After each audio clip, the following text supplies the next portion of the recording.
In 2010, a geological survey team descended into a forgotten mine shaft in West Virginia's remote Westridge Valley. It had been sealed shut since 1960, after 8 miners mysteriously vanished during a midnight shift. The reopening was meant to document seismic conditions, but what they found was far more chilling. Behind a collapsed rock wall, they uncovered a rusted steel door bolted from the outside. The hinges moaned when forced open. Inside was a narrow hallway, lined with rotting bedframes, claw marks along the brick walls, and a thick, unnatural silence. One crew member, a seasoned geologist, collapsed seconds after crossing the threshold, muttering a single phrase before blacking out. "They're still inside." The rest of the team froze as the windless air carried what sounded like faint breathing, yet their instruments detected no signs of life. That discovery triggered a county-wide lockdown, and quietly, the state reclassified the site under restricted anomaly. News never reported it, but one photo was leaked, and that was enough. 50 years earlier, on September 17th, 1960, the Westridge mine was operating its third overnight shift. At 12:46 a.m., 8 men entered Shaft 12B for routine inspections. They were never seen again. The crew included senior miner William Dodd, his younger brother Franklin, and 6 others, all experienced, all in good health. According to the mine supervisor, radio contact with the team stopped at exactly 1:08 a.m. No distress signals, no explosions, no signs of collapse, just silence. Rescue teams were deployed within the hour and descended into Shaft 12B, only to find the entire tunnel unnaturally empty. Not a single trace, no equipment, no helmets, not even boot prints in the dust. But the strangest discovery was a piece of torn cloth nailed to the wall near the last checkpoint. Written in grease pencil were the words, "Do not open that room." Nobody knew what it meant. The room wasn't on any blueprint. Search operations lasted 3 weeks, day and night, with over 100 workers involved. The state brought in engineers and even military consultants to scan the lower tunnels with sonar. Results showed unusual voids in the rock structure, like hidden chambers, but none accessible. In one section of Shaft 12B, the walls appeared to breathe due to pressure differentials, though that shouldn't have been possible at that depth. Dogs brought in refused to enter the tunnel and whimpered at the entrance. Then, on the 18th day, 3 rescuers descended and reported seeing shadowy figures moving just beyond their light beams. 2 of them quit the same night and never returned. The third refused to speak. He simply handed over his hard hat and muttered, "They're not dead. They're not human anymore." After that, the state closed the mine and declared it geologically unstable, but no one believed that was the full story. The town of Westridge changed overnight. Families of the missing men received compensation, but also gag orders.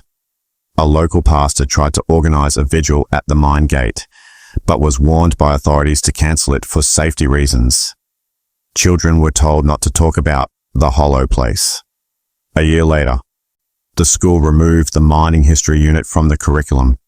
Strangely, several of the widows reported receiving unsigned letters in the mail, containing only one sentence: "He didn't die down there." One letter had an old photo tucked inside, showing the 8 miners standing in front of a steel door no one had ever seen before. But behind them, barely visible, was a 9th figure, its face blurred, its hand resting on the shoulder of William Dodd. No one could explain who or what it was. The photo vanished shortly after being shown to county officials. Westridge was now not just a town with grief, it was a town with a buried secret. By January 1961, Westridge Mine was officially condemned. All entrances welded shut. The company disappeared from state records and its executives moved overseas. A rusted sign was posted near the original gate that read, "Forgotten, not gone."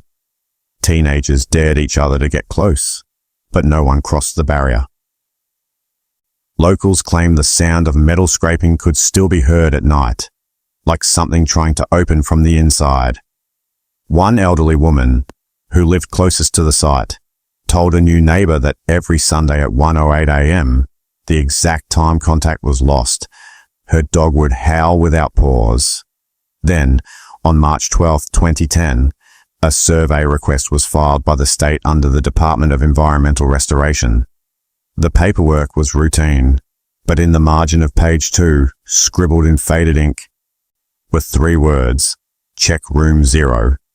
And just like that, the mine was opened again. By the summer of 1961, Westridge no longer resembled the thriving mining town it had once been. Half the population had quietly left. Businesses closed. Church attendance dropped. But something more unsettling had crept into the town. Silence. Conversations would stop abruptly if someone mentioned the shaft. Locals swore they could still hear faint voices coming from the hills where the mine entrance once stood. At night, porch lights were left on, not for safety, but to keep the shadows out. A retired miner named Clyde Riggins began carving strange symbols into his fence. When asked why, he simply replied, "They can't step where it's marked." 2 weeks later, Clyde went missing. His house was found abandoned, dinner still on the table, doors locked from the inside.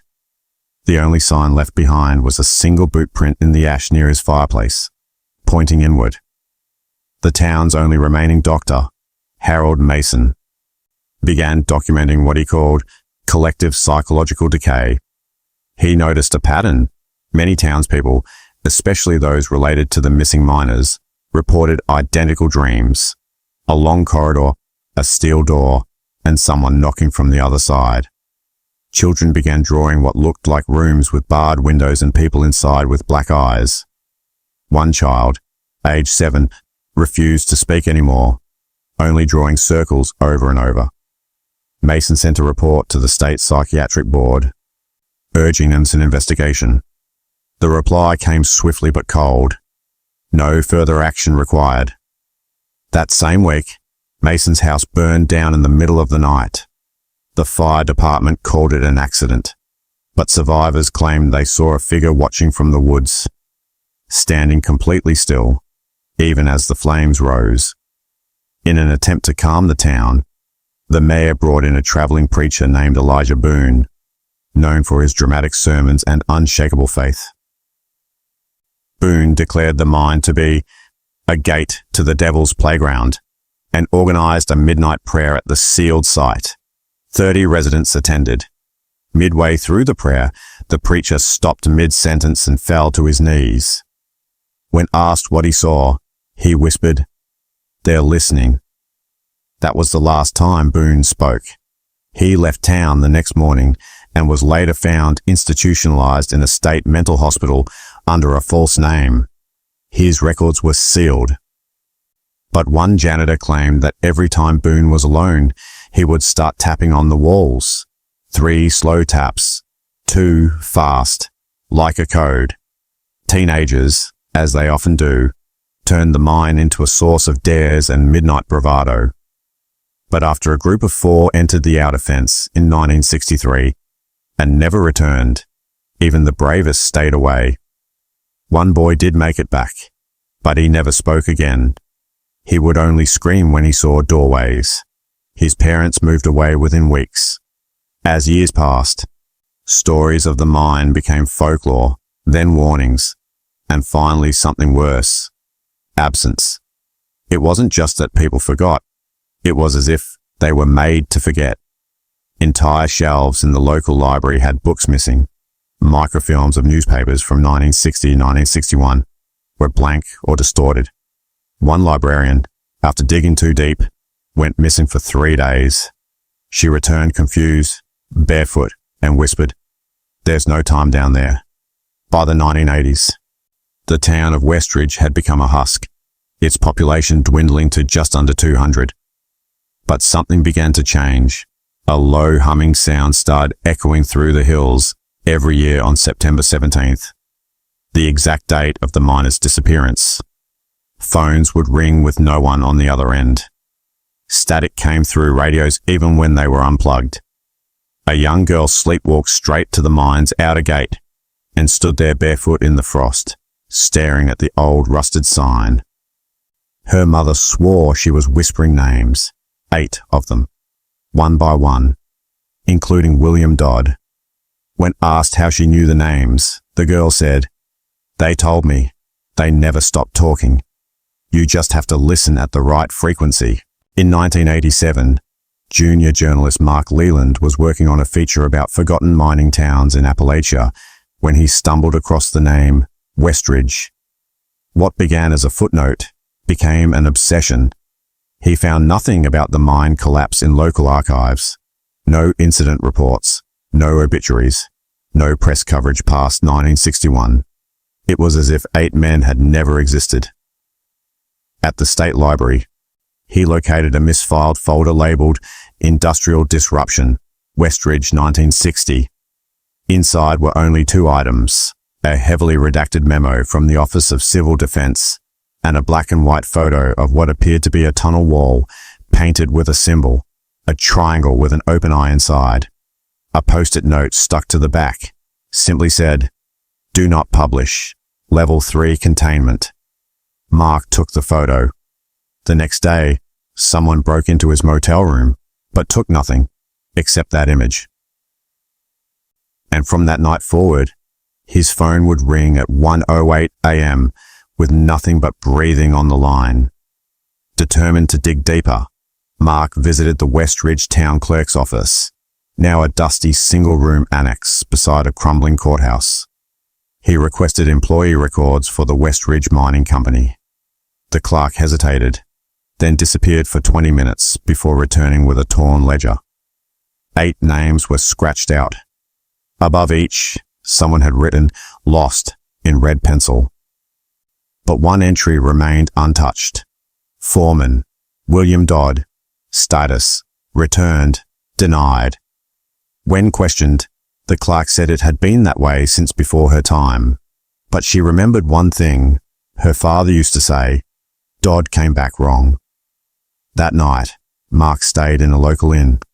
At 2:13 a.m., he was woken by 3 knocks at his door. When he opened it, there was no one there, only an envelope on the floor. Inside, a photo of a sealed steel door, the same door found in 2010. On the back, it read, "Ask about Room 0. Back in Charleston, Mark tried to access official records from the Department of Labor, but his request was flagged and denied. 2 days later, he was followed. A man in a grey coat trailed him for 4 blocks, never looking away, never speaking. When Mark confronted him, the man handed him a tape recorder and walked off. The tape was old, its reel half decayed, but when Mark played it, he heard voices, pleading, overlapping, distorted. One stood out. "We didn't open it. It opened itself." The recording ended with static, followed by what sounded like metal dragging across concrete. Mark sent the tape to a forensic audio specialist. The lab burned down 3 nights later. The only thing left intact was the charred casing of the recorder, with a single word etched into the melted plastic: "Listen." In a last effort, Mark tracked down Eleanor Dodd, daughter of foreman William Dodd. She lived under a different name in rural Virginia, far from the press. When Mark approached, she initially refused to talk, until he mentioned Room 0. Her face drained of color. "My father didn't die down there," she whispered. "They brought him back, but something else came with him." She showed Mark a journal, torn, water damaged, but still legible. Her father's handwriting was erratic. The final page read, "We thought it was just a chamber. We were wrong. It watches. It remembers." Eleanor said her father stopped speaking in full sentences after he reappeared briefly in late 1961. He would sit in the dark and draw that same triangle eye symbol again and again. One day, he vanished from his locked room. No one saw him leave, but Eleanor still hears knocking on her basement walls every year on September 17th. Mark Leland's story was never published. 3 days before printing, he disappeared. His apartment was untouched, laptop on, coffee still warm, front door locked. On his desk was a note that read, "Some doors should stay closed." His research files were never found. But 2 months later, a new entry appeared in Westridge's abandoned town records. In a fresh hand, next to the long-erased names of the vanished miners, someone had written, "Mark Leland, received." No one knows who entered it. The office had been sealed for years. That same week, the sealed door deep in the mine, long thought undisturbed, was found slightly ajar by a trespassing urban explorer. He reported hearing someone whispering his name. Only his camera made it back.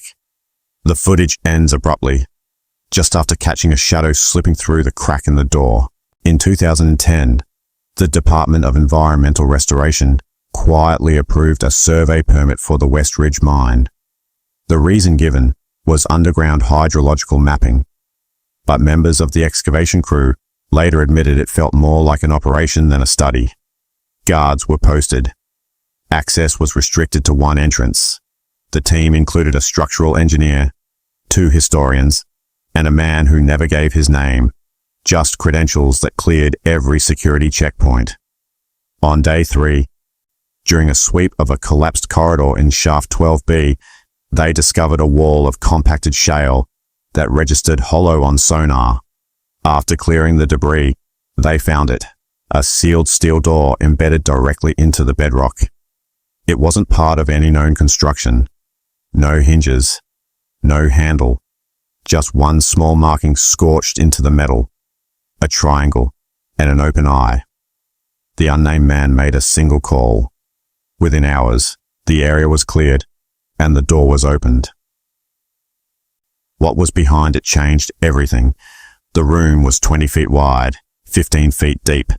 Inside were 8 rusted bed frames, each bolted to the floor. Metal IV stands, a broken reel-to-reel recorder. The walls were marked with deep scratches and dozens of symbols, some carved, others drawn in blood. In the center of the floor was a drain, dry, but what disturbed the team most wasn't what was there. It was what wasn't. No bones, no bodies, just an overwhelming sense of presence. The historian, Dr. Pi Elaine Moore, described it as like walking into a memory that doesn't belong to you. One technician fainted immediately after stepping inside. He later claimed he saw people in the beds, moving slowly, staring at him. But the room had been empty, at least physically. They set up cameras and monitoring gear, but anomalies began instantly. Electronic devices failed within minutes. Lights flickered. Temperatures dropped rapidly at irregular intervals. The audio feed picked up low-frequency murmurs, unintelligible, yet rhythmic. At 2:08 a.m., one camera captured something inexplicable. For precisely 6 seconds, the beds appeared to be occupied, 8 figures lying motionless. Then, static. The footage was reviewed again and again, but the timestamp remained. One frame, analyzed further, showed a 9th figure standing in the corner of the room, barely distinguishable, almost part of the wall. The unnamed man shut down the operation the next day. Before leaving, he whispered to the historian, "This wasn't a room, it was a holding cell." A week later, several crew members began reporting vivid dreams, some involving doorways that pulsed like living skin, others hearing their own names screamed from behind the walls. One worker took his life after carving the word "echo" repeatedly into his bedroom ceiling. Dr. Moore tried to publish her findings, but was discredited quickly. Her university revoked her tenure. A month later, she disappeared. The last footage of her showed her at a train station, staring at a tunnel for nearly 2 hours without moving. The station's lights flickered at exactly 1:08 a.m. No one approached her. She was gone the next frame. Despite the operation being shut down, someone kept returning to the site. In December 2010, motion sensors left inside the mine recorded movement near the sealed room. At 1:08 a.m., 3 loud knocks were captured on the audio feed. Then a voice, distorted and layered. "We're not done." No one was present. The door, once again, had shifted. Only slightly, but enough. Since then, no one has entered. The project was reclassified and all personnel reassigned. But outside official channels, word spread, and those who heard it started gathering stories. Old, buried, half-erased stories. Stories that all pointed back to one place. Room Zero. Room Zero became a legend almost overnight, except the people who knew about it weren't talking. Whispers spread across private forums. Redacted emails leaked just enough detail to stir online mystery communities. A rogue investigator named Simon Greaves broke onto the site 6 months after the last government shutdown. He live-streamed his descent into Shaft 12B using a headlamp and a thermal camera. At first, the room appeared undisturbed. Same rusted beds, same peeling walls. But Greaves noticed something new. Above one of the bed frames, scrawled in jagged lines, were the words, "It lives in the quiet." As he panned his camera, viewers reported seeing movement behind him, something crouched low, shadow-like. Greaves never saw it. His stream ended in static after he turned toward the corner, where the 9th figure once stood. His body was never recovered, but the last freeze-frame image showed his face, eyes wide, mouth open, as if he saw something that should never be seen. In the weeks that followed, others who had entered the room began to unravel. One man, a structural technician, reported hearing the scraping of metal every time he closed his eyes. He eventually scratched through the walls of his own apartment, trying to find the echo chamber. Another, a cleanup worker, drowned himself in a shallow creek, leaving behind a notebook filled with one repeating phrase, "It remembers the silence." Researchers tried to make sense of it all, even consulting occult historians. The triangle with eye symbol matched a 15th century glyph known as the witness. It was used to represent entities that observe but do not sleep, presences bound to physical spaces through trauma. That symbol had been found in just one other place in America, etched into a sealed brick wall inside a long-abandoned asylum in Illinois. That wall had also been covered in claw marks. A linguist was brought in to analyze the murmurs recorded in Room Zero. After cleaning the audio, she isolated patterns resembling Proto-Indo-European structure, but the cadence was reversed, as if being spoken backwards by multiple mouths at once. One phrase was repeated more than others. "Return what was taken." She asked what had been taken. No one answered. But when she played the audio at half speed, everyone in the room felt sick. One technician vomited blood. The linguist left the project. 3 months later, she was found in a motel room, with her ears stuffed with melted wax and a mirror shattered at her feet. Written in condensation on the window was, "Don't listen twice." Then came the artifact. Deep in the drain at the center of Room Zero, a small, rusted metal object was found, no larger than a coin, but etched with the same triangle eye symbol on both sides. It gave off no electromagnetic readings, but equipment failed in its presence.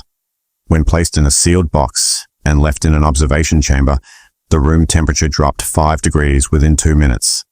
A camera caught a single breath of fog pass through the frame, though no one was inside. A week later, the coin was gone. The footage revealed nothing except one frame glitch, in which the entire room went black for a split second. And when it came back, the box was open. The object was never found again. But on the wall behind where the box once sat, someone had written, "I never left." There were plans to reseal the room permanently, but those in charge received a final report from a last investigator, a woman who entered Room Zero alone with no team, no backup, and no gear except a notepad. She spent precisely 13 minutes inside. When she emerged, her hair had gone completely white. She handed the notepad to the nearest official and said only one thing. "It's listening through us now." Then she walked away. Inside the notebook were drawings, horrific, detailed, almost too precise. One showed the 8 beds, occupied by men with hollow eyes and stitched mouths. In the 9th bed, something massive, faceless, curled in on itself. And in the corner, the door, always slightly open. Always waiting. Inside one of the rusted bed frames in room 0, a decaying leather pouch was discovered, wedged between the steel slats and the wall. Inside, a tattered journal, the cover warped from moisture, pages brittle but still legible. It was signed, William Dodd, the foreman, the man believed to have vanished in 1960. The first page read simply, "If someone finds this, please, don't open the room again." The entries started off rational, notes about structural concerns, faulty vent shafts, and sudden temperature drops underground. But within days, the tone shifted. Dodd described voices in the walls, sleepwalking among the crew, and most disturbingly, shadows that moved without light.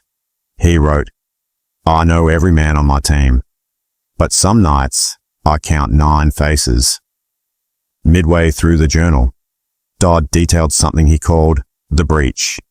He never clarified what caused it, only that it opened behind an old tunnel wall, and what came through didn't belong. He stopped referring to his crew by name. Instead, he numbered them. Subject 3 has stopped speaking entirely. Subject 7 stares at the wall and smiles even when we scream. Dodd's own handwriting began deteriorating. Lines slanted, letters overlapped. In one entry, he admitted he no longer trusted his own memories.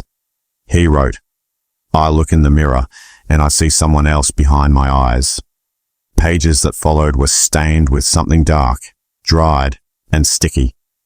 On one page, instead of words, he had drawn the door over and over, some open, some sealed, some cracked with fingers reaching through. The final entries were near incoherent, sentences fragmented, words repeated, but certain phrases stood out. "It knows my name." "We didn't build this room. It was already here." "If light touches it, it forgets." "Don't listen to the one in the bed." In the second to last entry, Dodd described waking up in one of the beds, strapped down, though no one else was there. He wrote, "They moved me. I was in the corner. Now I'm in the center. It wants me in the center." The final page was torn, jagged at the edge, but one phrase remained at the very bottom, written in red. "We let it in." The journal was removed and transported to a secure research facility in Pennsylvania. But within 72 hours, 4 staff members assigned to review its contents had quit. One suffered a mental breakdown, repeating the words, between seconds, until sedated. The facility's power cut off twice during the transcription process, and once, while running scans, one of the machines emitted what sounded like a heartbeat for 11 minutes.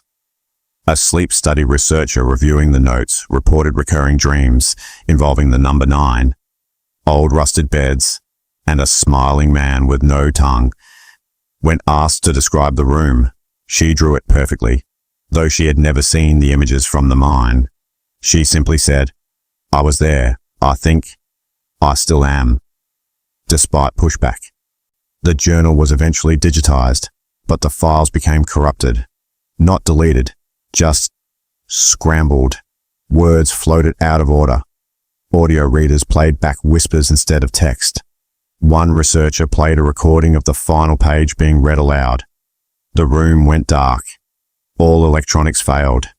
And when lights returned, a sentence appeared on every screen, one not found anywhere in the original journal. "You brought me back." That same day, a man claiming to be William Dodd's grandson arrived at the institute. He had never spoken publicly about his grandfather, but he handed the director a photo. It showed the sealed steel door, with fresh scratches across the surface. and beneath them, as if scrawled by a fingernail. Room 0 was not the first. After the journal's partial decryption, the government took swift action. The Westridge site was placed under emergency federal protection and renamed Hazard Zone Delta 14. All civilian access was banned, and a new chain-link perimeter was erected. Satellite imaging of the area was blurred, literally blurred, as if someone had intentionally scrubbed the pixels. All mentions of the 1960 incident were removed from public records. Anyone searching the term Room 0 online found only a 404 error. Those closest to the mine's reactivation, engineers, surveyors, even janitors, began disappearing from digital existence. Social media wiped, addresses untraceable. One local sheriff who tried to file a protest against the land closure vanished en route to the county courthouse. His cruiser was found 3 miles off course. Engine cold, headlights still on. No sign of him. Only his open notebook in the passenger seat. One line scribbled repeatedly. What they buried wasn't gone. Whistleblowers began surfacing, quietly, anonymously. A former DOE technician leaked blueprints from 1960, marked Room 0 Prime, suggesting the sealed chamber was one of several. The symbols on the walls, he claimed, were containment glyphs from a Cold War-era psychic warfare program. He stated plainly, they were experimenting with resonance fields. Something responded. Within 48 hours of the leak, his server went dark. A follow-up email was sent to 4 journalists. Only one reached its destination. Attached was a heavily blurred audio clip. 6 seconds of garbled speech followed by a clear whisper. It's using us to think. The reporter who received it began bleeding from her ears the next night. Medical records couldn't explain it. She later claimed, I can hear the door breathing in my dreams. Despite the clampdown, strange signs emerged across Westridge. Residents, those who remained, reported feeling watched at all hours. Static bled through radios even when unplugged. A local pastor received a letter containing nothing but a drawing of Room 0's layout, etched in what appeared to be charcoal and ash. He burned the letter. That night, his church's basement flooded with water from no known source. One teenage boy posted footage online of lights flickering in the hills and a silhouette standing perfectly still at the mouth of the mine. He was ridiculed, then deleted the video. 3 days later, he was found wandering aimlessly on a nearby trail, muttering numbers. He said nothing else, just one word over and over. 9. A rogue researcher from the Westridge Containment Unit sent an encrypted message to a contact in Europe. The message was brief. Room 0 is not sealed. The scratching has started again. Attached was a time-lapse photo from inside the chamber. Over 12 hours, a blank wall slowly changed. Markings appeared without human interference. Claw patterns, symbols, a phrase in uneven English. Your mind is open. The researcher went dark afterward. His last voicemail to a friend was whispered and fragmented. It wants memory. It wants shape. We're making it real. Intelligence agencies classified the room as a manifesting anomaly, but others started calling it something else. The listener. In a closed-door Senate subcommittee meeting, black-suited officials presented slides from the Westridge operation. Most were blurred. One image, however, was clear. A freeze frame of the room captured just before a monitoring device failed. 8 beds, empty. 9th bed, occupied. The figure was curled, limbs too long. Head cocked toward the camera. No face, no eyes. But every senator in the room claimed to feel it watching. One aide fainted. The file was sealed immediately. Official record listed the incident as a hallucination event. But those who were there tell a different story. One whispered quietly, years later. The door wasn't just opened. It was invited. By 2012, despite the government's efforts to contain the story, Room 0 had become legend across the internet. Urban explorers, thrill-seeking YouTubers, and conspiracy forums referred to it only as the Whisper Chamber. One popular content creator, Danny Sykes, known for exploring abandoned asylums and tunnels, announced a live stream from Westridge's outer perimeter. He never planned to enter, only to record sounds from outside the mine. But at 1:08 a.m., his equipment caught something chilling. 3 distinct knocks, evenly spaced, from deep within the mountain. Then, a girl's voice, small, trembling, whispering one word, "Danny." His audience thought it was a prank. But Danny's face said otherwise. His eyes went blank, and he turned toward the camera, repeating softly, "It knows my name." The screen cut to black. Authorities found Danny's gear abandoned near the western ridge. No trace of him. But his phone had uploaded raw footage automatically to the cloud. Analysts reviewing the audio found layers of voices, more than 20, overlapping, whispering names, dates, and words in dead languages. One voice, distorted but clear, repeated, "Let us speak through you." A linguist cross-referenced the chant and found a match in a 13th century occult manuscript describing a ritual chamber where the silenced could speak through the living. That chamber, drawn crudely in the manuscript, was nearly identical to Room 0, right down to the 9th bed. In a separate incident, a drone pilot sent a unit into the outer tunnel. For the first 300 feet, nothing unusual. But once it neared the old blast doors leading toward Room 0, all sensors failed. The screen turned to static. When signal returned, the drone was inside the room, though no one knew how. The camera panned slowly, shakily, as if something else was guiding it. The beds appeared. Made. Clean, pristine white sheets. Then, the camera turned toward the corner. A figure was standing there, still, facing the wall. As the drone tried to retreat, a whisper leaked through the pilot's headset. "Why did you leave us?" Then silence. The drone powered down on its own. Voices weren't confined to the mine anymore. Locals living miles away reported strange radio interference during stormy nights. Voices calling out from beneath static, sometimes calling their names, sometimes screaming, sometimes laughing. One ham radio operator, Walter Briggs, recorded a session in which the voices spelled out coordinates in Morse code. The location led directly to the mine shaft entrance.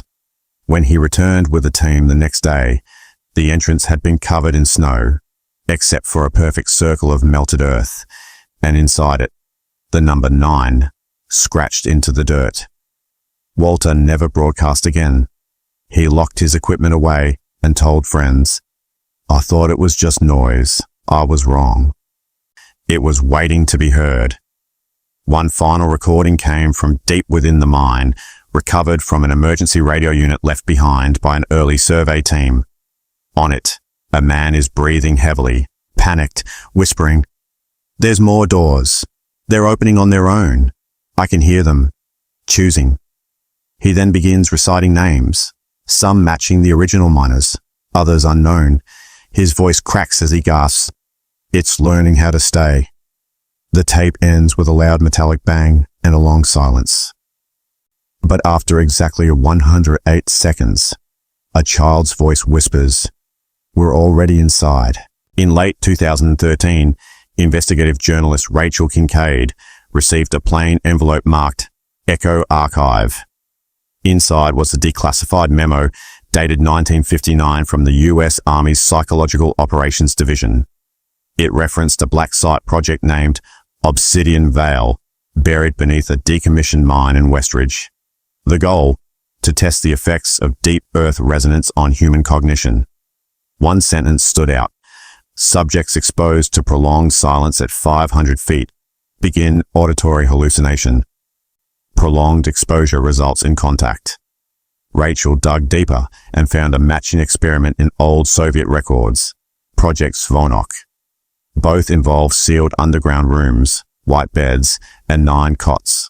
Both ended abruptly. Both sites were sealed with no explanation. She realized Room Zero wasn't a mining accident. It was a failed experiment to contain something that could think. Rachel reached out to a retired Army intelligence officer who had worked on Obsidian Vale. He refused to meet in person, but answered one question by phone. Was it human? He paused, then said, "It was never one thing. It was a collection, a thought that fed on thought. Once it touched you, it didn't let go. That's why we built the room, to keep it in place. But we waited too long to close it." Before she could ask another question, the line went dead. She tried to redial. Her phone only rang once, then a recording played. Room Zero acknowledges. Rachel compiled everything she had. Documents, interviews, satellite photos, and one frame from the drone footage showing the ninth bed clearly depressed, as if something had just risen. But when she tried to publish, her editor was visited by federal agents. The article was pulled. That night, Rachel's apartment lights flickered at 1:08 a.m. Her neighbor heard her screaming in a language he couldn't recognize. When help arrived, she was found unconscious, surrounded by walls covered in handwritten phrases. "I remember you. We dreamed together. It's louder when you're alone." She was hospitalized, but never spoke again. When placed under sedation, her EEG showed activity mimicking a second consciousness layered beneath her own.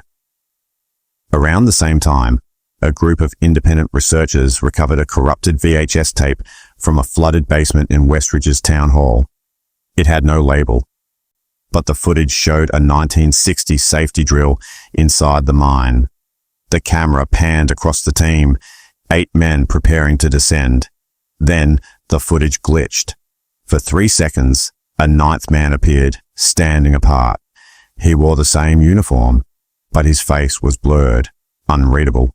When the glitch ended, he was gone. Audio analysis revealed something beneath the static, a voice whispering backwards. When reversed, it said, "The room was built around me." That same winter, a utility worker checking underground power lines in a neighboring town collapsed after reporting a low hum in the concrete. When he came to, he said he had seen the beds again and described Room Zero in perfect detail, despite never hearing of Westridge. He said one final thing before being sedated. "It's leaking through memory now."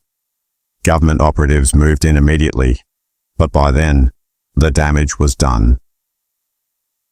Unconnected people across the country began reporting identical dreams. A rusted steel door, claw marks, and a heartbeat echoing from behind the wall. Psychologists called it mass hysteria, but the frequency kept rising. Whatever had been buried beneath Westridge had learned how to reach the surface. In early 2014, Westridge was officially erased from federal records.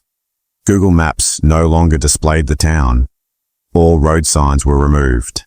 But for those who lived nearby, the mountain never went quiet. Hikers reported seeing pale figures at the ridgeline, always facing the mine.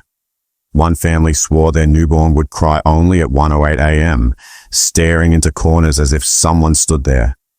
Independent filmmakers and paranormal investigators flooded in, but most never released their footage.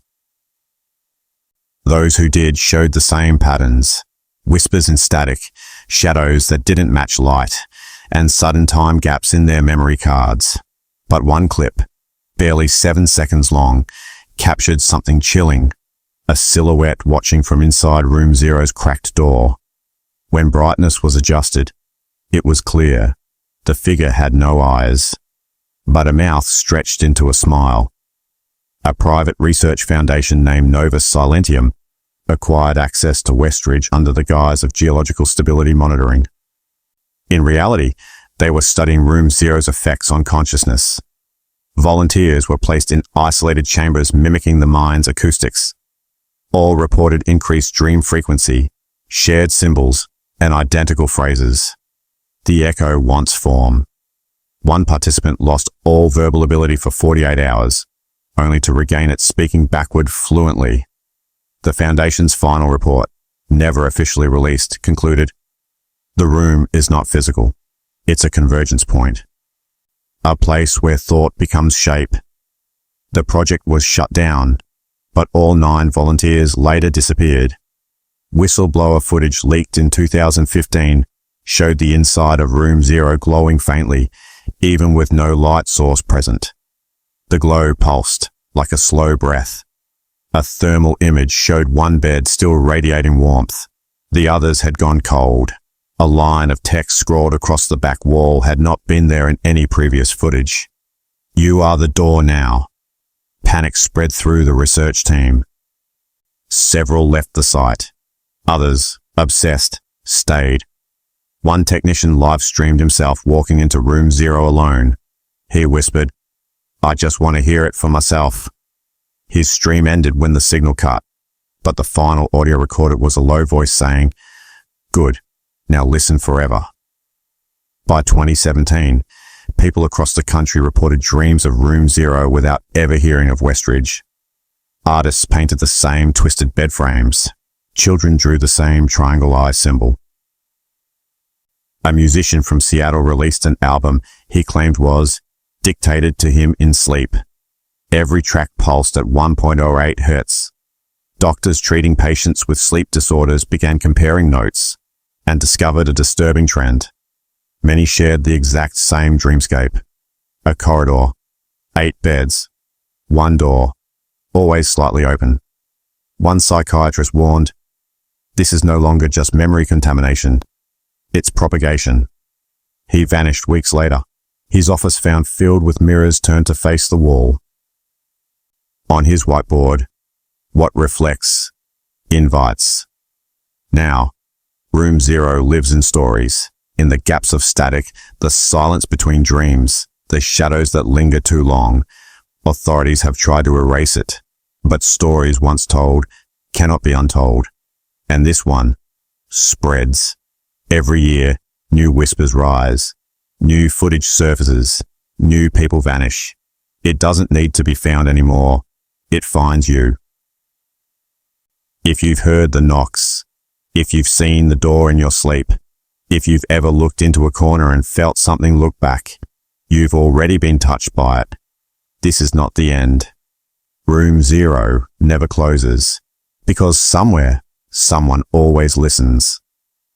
If this story chilled your spine and made you question what hides in the silence, don't forget to subscribe to Stories in Shadows for more cinematic mystery stories like this one. We bring the forgotten, the buried, and the unspeakable back to light. Hit the bell icon so you don't miss our next dive into the unknown. Got a theory about Room 0 or seen something strange yourself? Leave a comment below. You might just become the next chapter. Remember, some stories whisper, ours echo, and once you hear them, you never unhear them.